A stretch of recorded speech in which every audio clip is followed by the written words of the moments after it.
Very good evening to you, and welcome to Time of Your Life. I'm taking you back to November of 1977. We've got the mood of the occasion, the blackout, because there were power workers on strike at the time. It was an unofficial dispute, and they were trying to break the Callaghan government's 10% pay limit. Now, also at that time, and the very reason why we're going back to November 1977, my special guests were appearing on their very first Royal Command performance. Name that tune. We'll meet them in a moment, and I'll explain what all this is about in just a second. And also we'll be meeting all sorts of other people who were also having the time of their lives. There was Brotherhood of Man, who were singing their way to the top of the charts.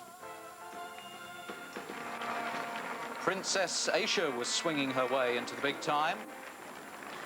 And Lucky the dog was skateboarding herself into the ground. And of course we have a mystery news presenter as always. Sort of chap who has the power to send us spinning into space. Indeed I have. But meanwhile, perhaps you would like a little more light. Yes, please. May the force be with you.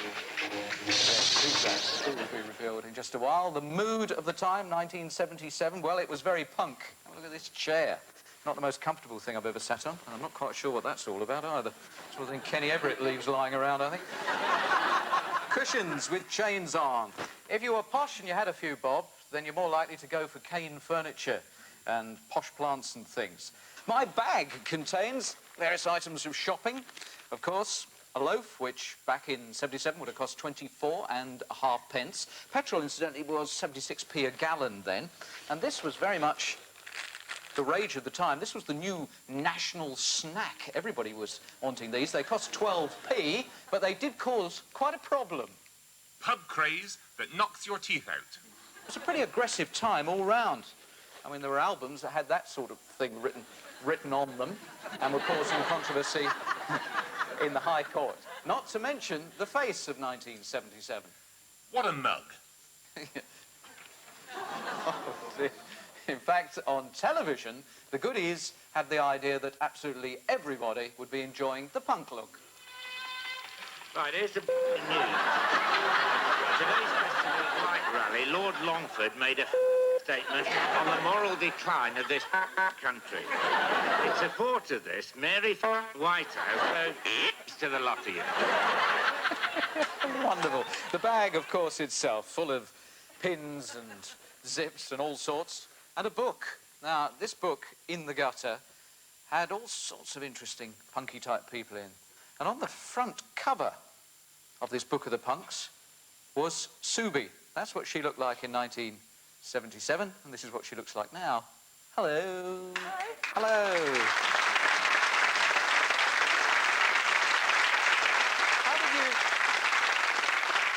How did you get involved in the punk movement to the point that you were actually featured on the cover of In the Gutter? I used to work in a shop, a punk shop down the King's Road, and people used to come and take photographs all the time.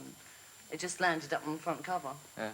Was this the voice of youth crying out? I mean, were you just trying to outrage people? We were bored, yeah, we were very bored, and we wanted to do something different. Because, I mean, yeah, nothing like that had been seen before. We just wanted to do anything different, you know, something different, and we just did what we wanted to do. And we just had a really good time doing it. John, you're now married. What did you look like in those days? Black spiky hair, traditionalist clothes, bondage trousers, straps, flat. Oh, so you were quite straight, really? Oh, yeah. I mean, you look a bit of a rocker now, really. Nah, I'm straight, you know. Go on, you've got a bike out in the car park, haven't you? Nah, I'm coming in a taxi. You brought your daughter along here. Yeah, that's our eldest daughter. We've got 3 children. Hello. Claire. It's Claire, isn't it? Hello, Claire. Hello. What do you think of Mummy looking like that? Do you think she looks nice? Yes? Of course she does. She's got to say that. Would you like to look like that? No. You're no bad judge. Yeah. What would you think if she came home, or one of your other kids came home, punked up? What do I think? I'd let them get on with it, because, I mean, it is something you grow out of. I mean, I certainly grew out of it. But if they want to do that, let them do that, because we had a bloody great time, didn't we? No, we did. Good time. It was the best time. Well, thanks, Subi, very much. Thank you, John. And thank you, Claire. Now, the way in which you might well turn up is shown here by 2... Are you modern-day punks? Do you describe yourselves as Punk 85? No, that's not the name that we would actually call ourselves now. Would you like to show us your costumes, which are extremely elaborate.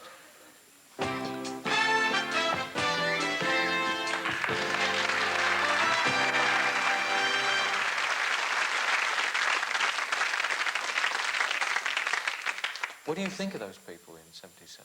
I think they look great for the time, but like Subi was saying, it had a lot to do with kind of the political and social activities of the time. And of course, things have changed now. So, you know, things move on. They don't remain stagnant. I'd feel a little bit silly looking like that now. Is it altogether more...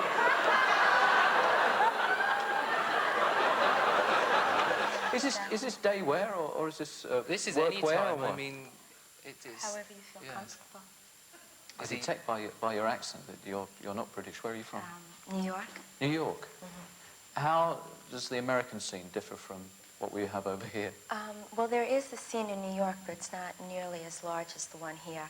So we do get more abuse on the streets, people changing their seats rather than sitting next to me and covering their kids' eyes when I walk by. But it's not it's not that bad, really. You get a lot of positive approval as well, but it's larger here.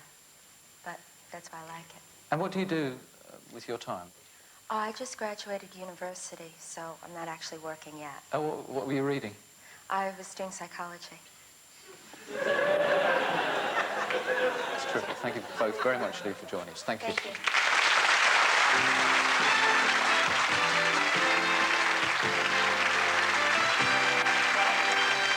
Apart from the aggression that many of the punks were showing back in 1977, there was another form of aggression around, industrial disputes. Do you remember the Fireman strike? That, of course, made all the news headlines, and we learnt of a new name. The Green Goddesses were wheeled out. The Home Office kept 1,500 Green Goddesses quietly tucked away for any future Armageddon. All week, the rural ladies of Supply and Transport have responded to the call. So far, 850 of the goddesses have been wheeled out, pumped up and equipped. Well, there was considerable apprehension about a fireman strike. Just what would happen? Would fires actually go untended? Roger, what was your feeling at the time as an active fireman? You are now, but there was tremendous criticism of the decision because of this thing, you know, what was going to happen? I mean, were cities going to burn down and things? How much did the average fireman really sort of find his conscience pricked? Yeah, the average fireman, he knew the responsibilities he had from the job he was doing before he went on strike.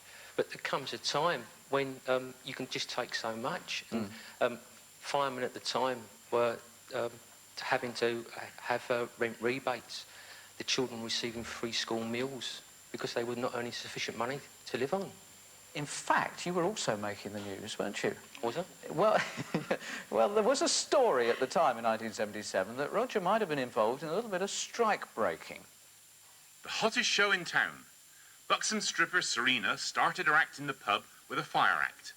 But with a sizzle and a puff of smoke, her G-string caught alight. Luckily, fireman Dave Woodhall and Roger Wyndham were in the bar collecting for their strike fund. Instinctively, Roger used his years of training in dealing with dangerous blazes, dashed to the stage and courageously threw a pint of lager over the billowing G-string.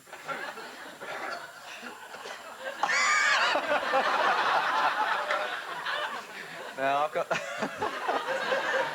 I got a funny feeling that wasn't totally accurate, but now's your chance to say your side of the story.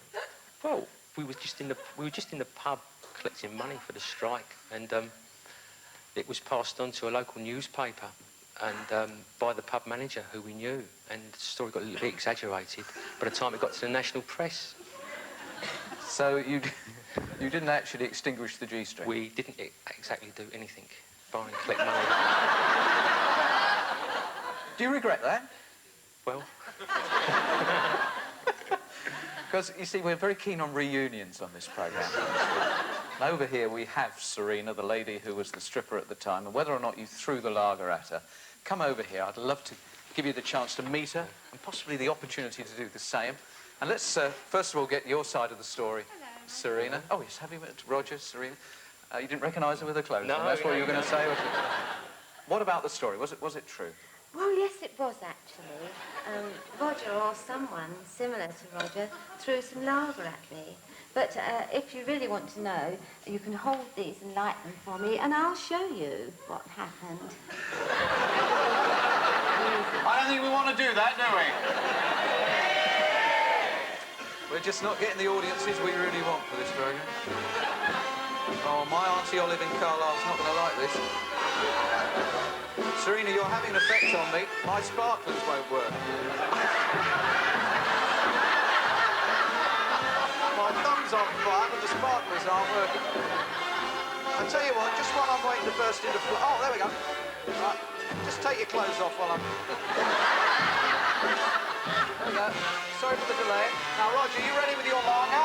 Right, stand by. I'd like to go into your routine.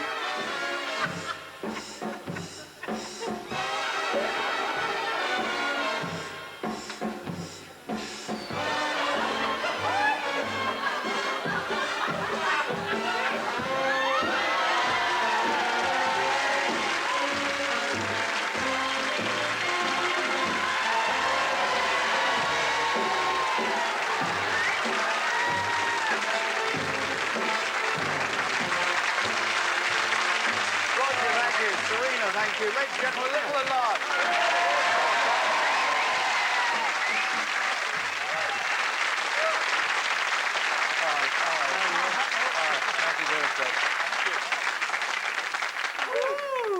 Well, there can't be many times you started a show by doing that. You started all this. You've chosen November 1977 as the time of your lives. Why?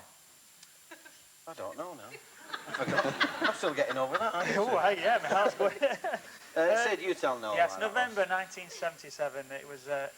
We did the Royal Variety Show. We did, yeah. And it was 77 in itself was a great year for us. It was. We did our first TV series, and it culminated in doing the Royal Variety Show, which was a great honour because it wasn't just an ordinary. It was the Jubilee year. That's right. It was commemorating the Queen being on the throne for 25 years. And that's a long time to be sat on the throne. It's a record breaker. I hope you didn't say that when you met her. Oh, no, he showed himself up when he met her. No, I did meet the Queen. I'd never seen her in the flesh before. I'd only seen her on a stamp, so when I met her, I licked the side of her face.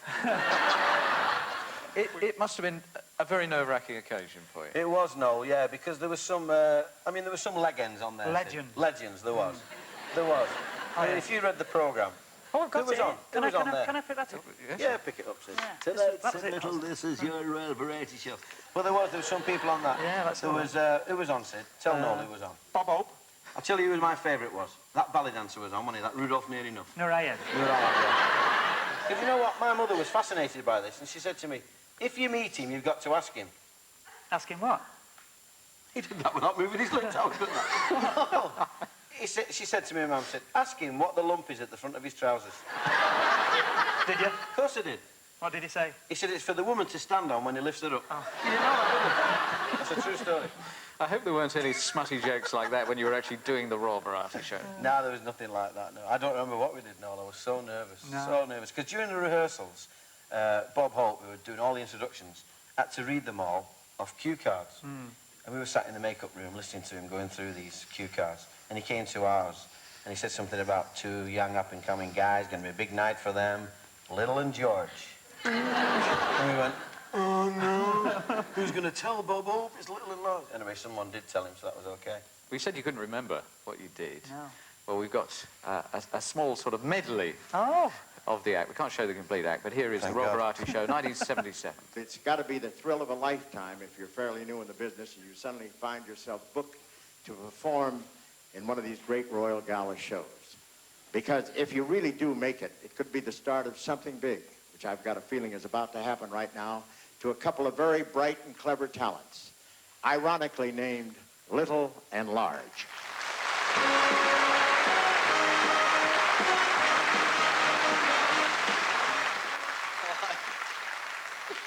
Supersonic? Yes. Sing your song. Supersonic. By myself? No, on your own. And you're not going to mess about? No, I won't mess about. Your night, you carry on. Brilliant. I won't mess about. Why should I mess about? He's brilliant. I would like to sing this very lovely song. This song... You said you wasn't going to mess about. You attend to your business, and I'll attend to mine. Who's that? Margaret Thatcher. It's my new ray gun. Hey? I bought it today. When I point this at the audience, it makes them all clap. Is it? Yeah, you watch this. You're as daft as you. Duster, they paid. But for those backstage, there's still more to come. A chance for them to meet the royal family and to be thanked personally for their contribution to this evening. Oh, yes.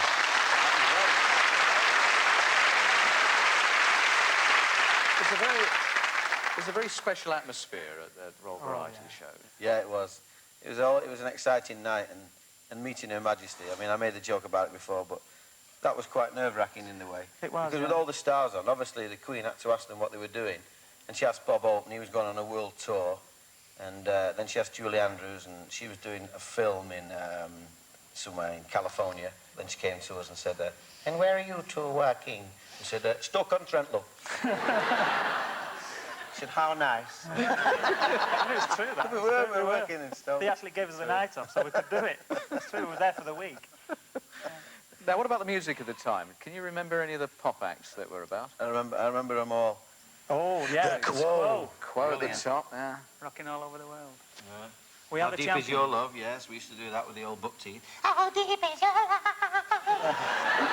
Mullikintyre, we did that for ages. Baccarat, though. Baccarat. I mean, what a... Yes, sir. I always say a joke about that. Yes, sir, I can bogey. And he say boogie. And I say, I know what I mean, blue eyes. Terrible joke, but we used to do it. Yeah. The floral dance, Brighouse and Rustic Band. I thought that was Terry Wogan. Yes, he's big enough. That was obviously the thing that inspired him. What about other things going on in November 77? Obviously, your mind was very much on the Royal Variety Show. Other things I can remember. I remember Prince Charles being in the news. Oh, yes, yeah. I think everybody was trying to kiss him. Yes. Kiss him all over the world. Oh, yes. And I like it, I like it, I like it. Do you remember Grumwick? Oh. I remember him well, yeah.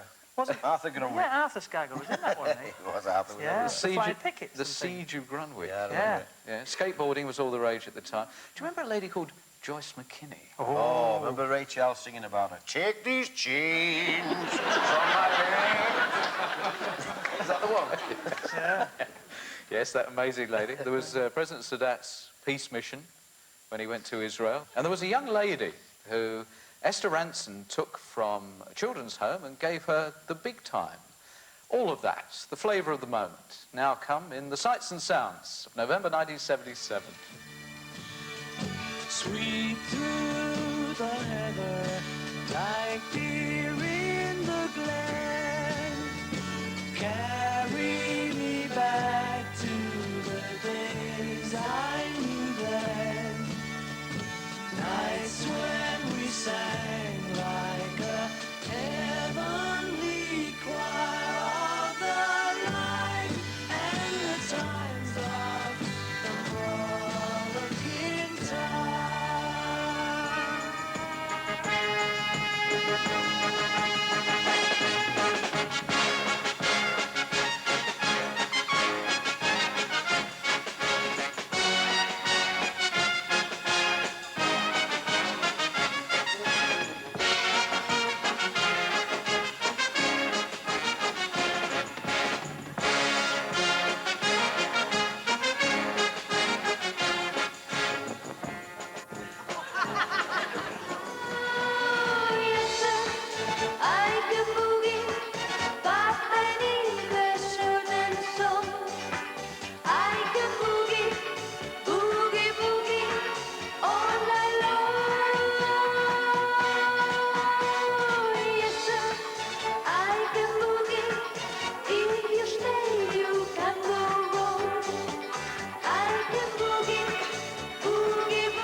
Done it for such a long time. I've tried it. I have got one of my own. The toast is Her Royal Highness Princess Anne's new baby boy. I've taken my vows and my curtain calls. You brought me fame and fortune and everything that goes with it. I thank you all. But it's been no bed of roses, no pleasure cruise. I consider it a challenge before the whole human race, and I ain't gonna lose.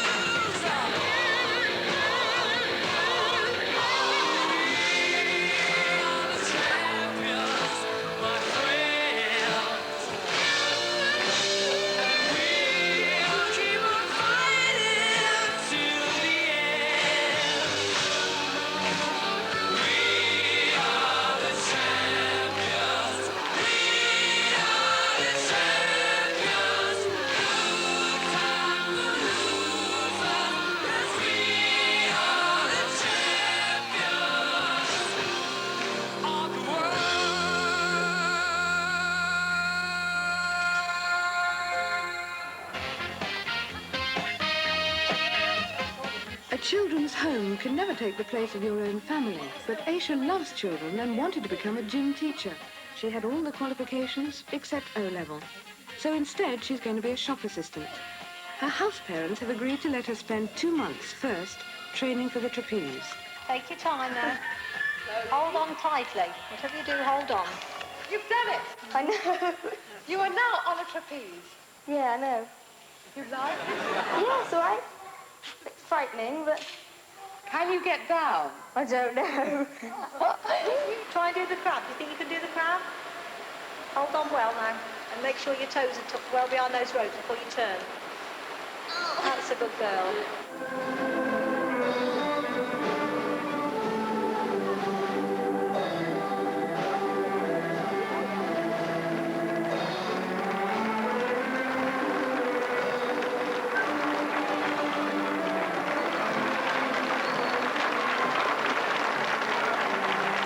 At this moment, Princess Aasha is working as a stockroom assistant in Bristol.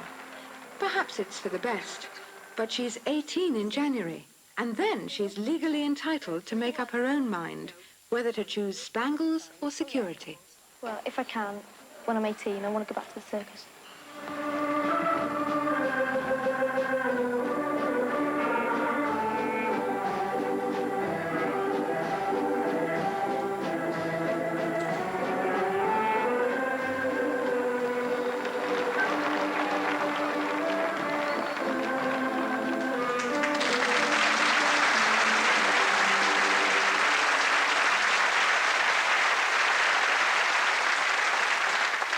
Well, did you join the circus? I did, yes. I joined a Mexican troupe. I did flying trapeze, which is totally different to this. Yeah. And after that, with that troupe, I toured Europe. Italy, France, Yugoslavia, Greece. So you really did make the big time. Yeah, it was good fun. Do you still do it now? No, I don't do it now. I had to actually give up because I had a fall. Cool. When I was doing I was training at the time for the triple somersault. As I was opening, I could see my catcher so far away. I thought, now this is it. Something's gone wrong here. And I can always remember him saying to me, now if you see me a long way away, just stay where you are, which is quite difficult when you're in midair. So I felt like I was just easing my way to him. As it happened, he did actually catch me by the ankles, but the whip was so strong that we just had to fall. He couldn't hold me anymore. So I fell and I actually went onto what they call the ridge rope, which is the hardest part of the rope. And with the actual fall, I came off luckier than a lot of people could have done. My knee hit me in my face and it just fractured my nose, fortunately. But after that, I started doubting. And I thought it's better for my 2 feet on the ground. What do you do now? I work for an insurance company in Bristol. Isn't that funny? You did it the wrong way around. Aasha, thank you very much indeed. Aasha, ladies and gentlemen.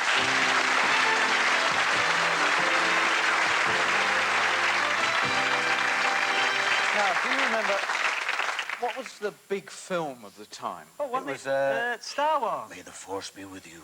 That's right. Yeah, that was the big film in 1977 in November was Star Wars.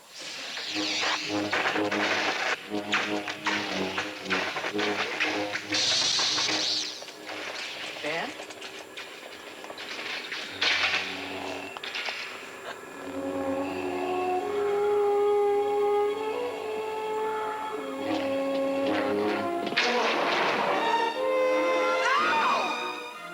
But who was beneath the mask of Darth Vader? Dave's double life. Former heavyweight weightlifting champion Dave Prowse is currently suffering a dramatic split personality. He plays Darth Vader, the evil force in Star Wars, but he is also the Green Cross Code Man, the good guy who helps kids learn about road safety. Yes, our guest news presenter this week is the Green Cross Lord of Darkness, Dave Prowse.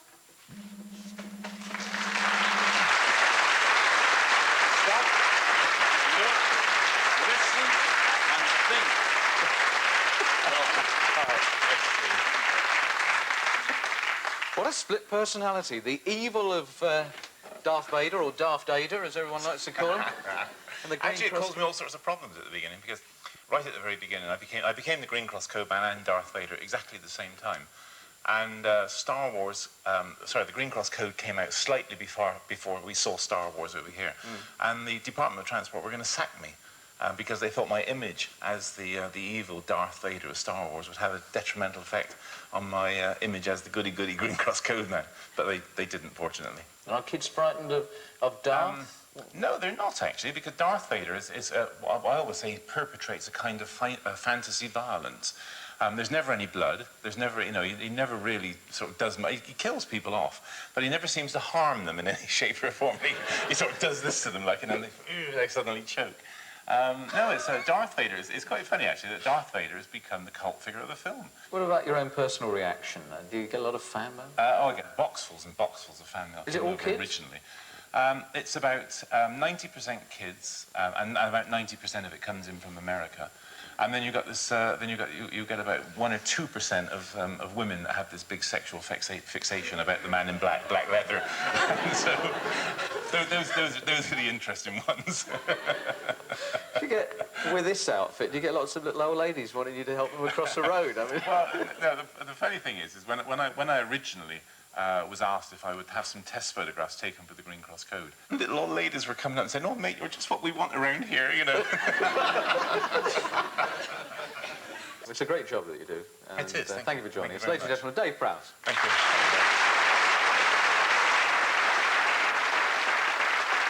And now, a little bit more from November of 1977.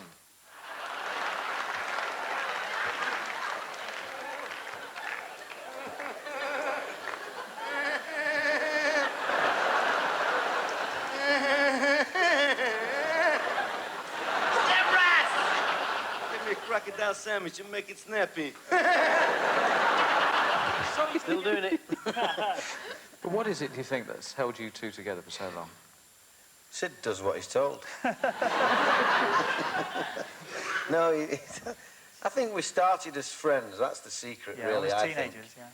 But you joke about him doing what you tell him to. But that comes over in the act, and you have been criticised for the fact that you don't ever say so. I mean, sometimes you go for ages without doing yeah, it. You've seen all that. Are you lazy? No, well, You've got a bad memory. Eddie calls it Sidlexia. And that's how the act formed, really. Yeah. I would say to Sid, look, I'll say this and you say that, and then I'll come in with a tag. Then I'd say it, he'd forget what he's supposed to say, and then I'd just do it anyway. Because it was all nerves built on nerves. Well, well, Eddie, not me, really. Eddie fought for the act as it is today, because people, especially little old ladies, they always come up to him and they say, "Why don't you let him sing a song on his own?" It really upsets him. In fact, the last two series, I don't think we've... No. We started off making our name where I never let Sid sing a song on his own. In our last two series, we haven't done that routine at all. Well, he used to do a lot of thin gags, you know. I mean, I put a bit of weight on, actually, since... Yeah, we used to do all the thin jokes about Sid. He was wearing his swimming trunks the other day and someone thought it was a flag of half-mast. See, yeah, it's still good. You have to put them back in. If he turned sideways and stuck his tongue out, it looks like a zip. Don't do that. we got a couple of lovely pictures here of how you looked in those old days. Just like PJ. Now, were you called Little and Large then? No, we were called Sid and Eddie. We couldn't afford second names. We've got own-up time for you now, because we can really find out what you were like in those days. Oh, no. Because we've got 4 people that used to work with you a lot. They were on the same bill for that 77 Royal Variety Show. Ladies and gentlemen, Brotherhood of Man.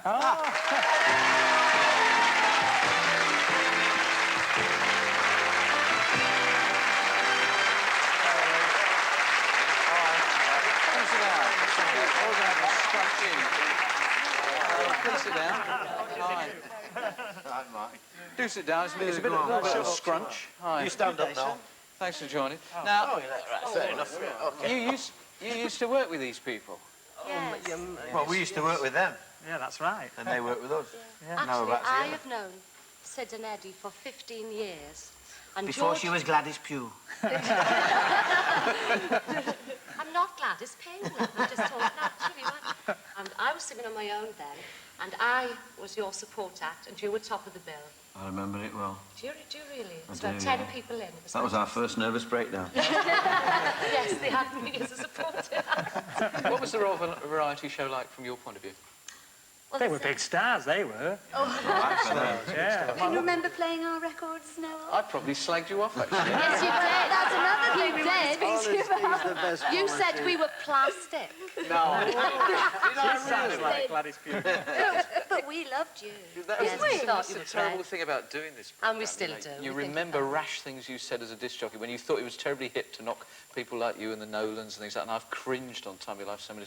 I do apologise. No. Did you hear that? Everybody here apologised. Did you hear that, Mum? He apologised. Before you melt, go. What are you doing now? What are we doing now? We've been having a break for a year or two now, but lots of people have asked us when we're going to get back and do some things again. So we are thinking about that, actually. Great. OK. Well, sing us a tune now. All right. Thank you for joining us. Ladies and gentlemen, Brotherhood of Man. Thank you.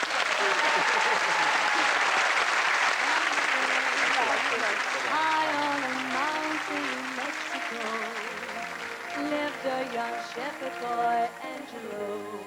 Met a young girl and he loved her so. Rich was she, came from a very high family. Angelo knew it could never be. They ran away to their destiny. Running away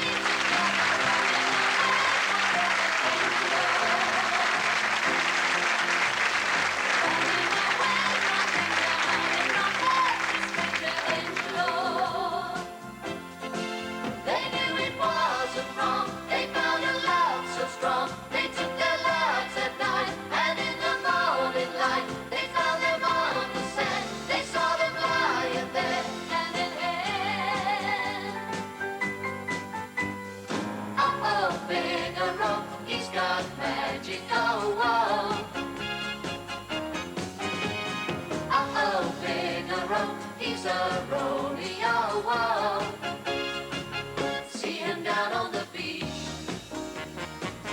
He'll be looking for someone new.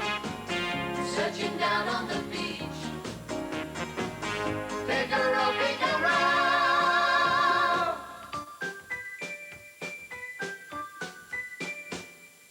Kisses for me, save all your kisses for me.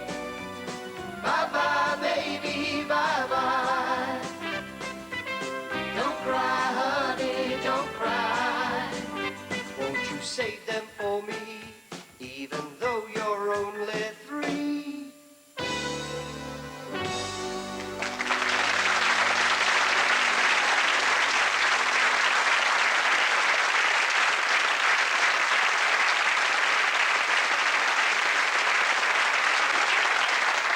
Now a chance to meet a real star from the canine world. It's Lucky, the nationwide dog who we saw skateboarding earlier, and it's very nice that she could join us. Mr. and Mrs. Leopard, how long have you had her? She's 12 and a half now. And how did the skateboarding come about? I was having a go one day and jumped off and the dog took over. And that's how you saw it a little while back. So for all those people who get very worried about dogs and animals doing tricks and things, this is just something that she just decided to do? No, just for fun. I mean, any luck you might see. No guarantees. She's now 12 and a half. Well, are you ready, Lucky? Would you Will please... some help the other end? Oh, yes, you'll need some help, will you? Gentlemen? Me? What? It would appear we need some help at the other end. Go on, Sid. Why me? What's that dog doesn't get here? Why me? Why me? Thank you, Sid. Yes, all right. No. All right, there's a black blur coming your way in a moment. Go on, go on.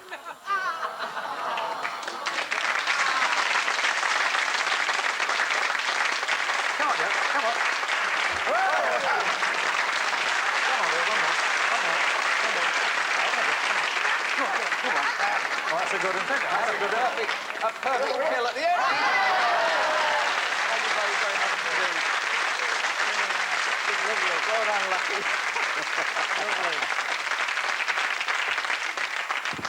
By Job, we do have some silly things on this programme. I thought you'd have had a go, Sid. You're joking.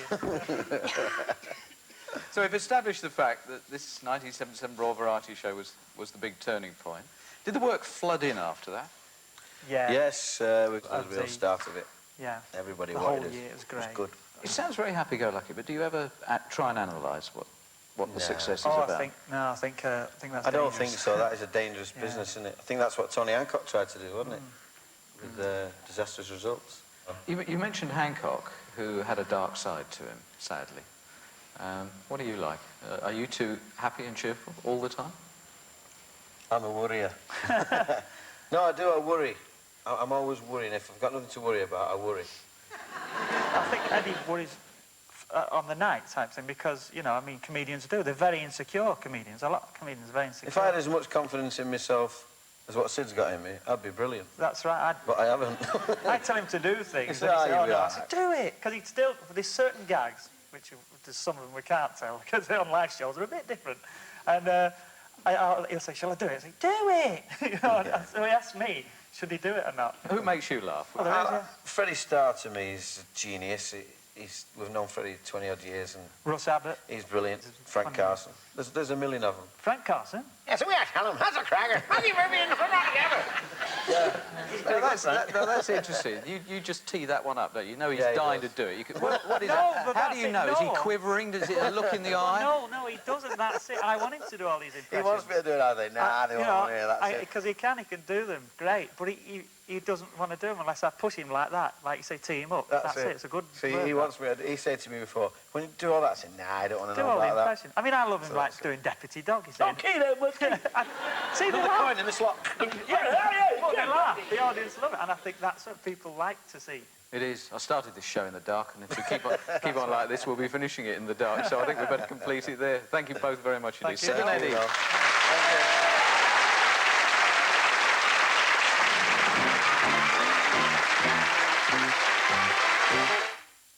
Freddie Truman, that fast-bowling scourge of the Australians, joins Noel Edmonds for the time of his life next week at 7:45.